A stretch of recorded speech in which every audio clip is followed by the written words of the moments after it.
Should I go out and buy some compost in a bag to use for bedding for a worm farm? Well, here's your answer. So enjoy the video.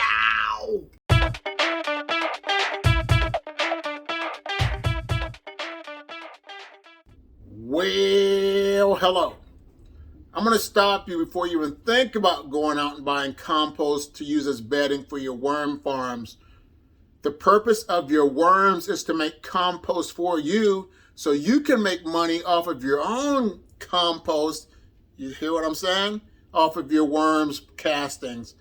So, because your worms are going to eat your cardboard and your newspaper and your food scraps and poop out the rich black castings, your black gold.